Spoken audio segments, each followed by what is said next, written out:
पिछले वीडियो में हमने पार्श्वक्रम में लगे प्रतिरोधकों यानी कि पैरेलल में कनेक्टेड रेजिस्टर्स का विचार प्रस्तुत किया था। तो ये दोनों प्रतिरोधकों को हम पार्श्वक्रम में मान रहे हैं। ऐसा क्यों? क्योंकि इनके जो नोड है वे कॉमन है और इनके जो दोनों सिरों के आर पार जो वोल्टता है वो भी एक समान है।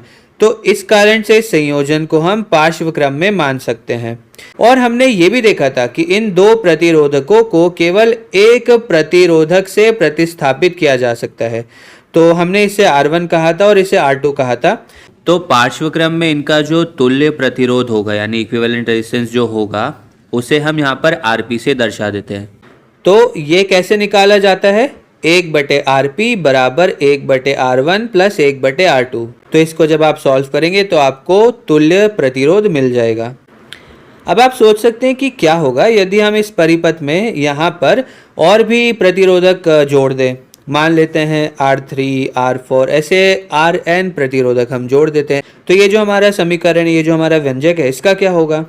तो चलिए इस बारे में सोचते हैं। अब यदि आपको याद हो तो पिछली बार हमारे पास केवल 2 प्रतिरोधक थे यानी कि 2 ही पथ थे, तो धारा 2 पथों पर विभाजित हो रही थी।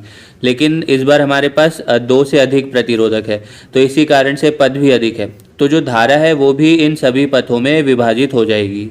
तो कुछ धारा R1 से गुजरेगी, कुछ धारा R2 से गुजरेगी, उसी प्रकार से कुछ धारा R3 से भी आगे बढ़ेगी, कुछ धारा Rn से भी होकर गुजरेगी। तो जो धारा है यानी जो करंट है वो मूल रूप से इस प्रकार से इन सभी प्रतिरोधकों में, इन सभी पथों पर इस प्रकार से विभाजित हो जाएगा। अब आपको ये भी ध्यान होगा कि इन दोनों या इन सभी प्रतिरोधकों के जो सिरों के बीच में जो वोल्टता है वो समान होगी। तो यानी कि इन सभी प्रतिरोधकों के जो भी सिरों के बीच में जो वोल्टता है उसे हम V मान लेते हैं।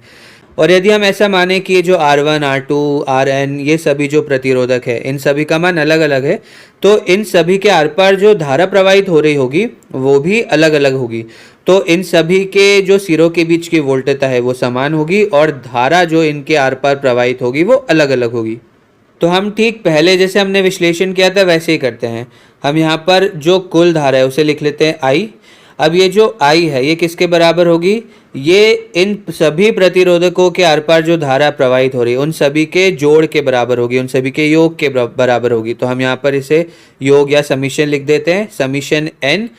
और यहाँ पर ये In, ये समीशन In क्या दर्शा रहा है? ये दर्शा रहा है I1 plus I2 plus I3 up to In। यानी हमारे पास जितनी भी धाराएं हैं उन सभी को हमें यहाँ पर जोड़ना है, तो हमें कुल धारा मिल जाएगी। अब हम ये भी जानते हैं कि In को हम क्या लिख सकते हैं? 1/Rn गुणा V।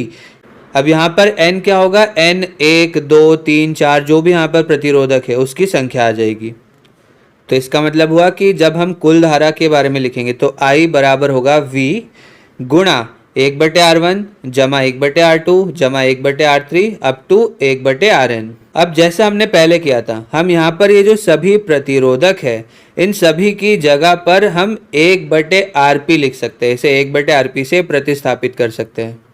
यानी कि यदि हमारे पास पार्श्वक्रम में कई प्रतिरोधक हो तो भी हम उन सभी को केवल एक तुल्य प्रतिरोधक से प्रतिस्थापित कर सकते हैं। यानी कि n प्रतिरोधकों के लिए ये जो तुल्य प्रतिरोधक का समीकरण होगा वो होगा 1/Rp बराबर 1/R1 जमा 1/R2 जमा 1/Rn। जितने भी हमारे पास प्रतिरोधक होंगे हमें उन सभी को यहाँ पर जोड़ना होगा।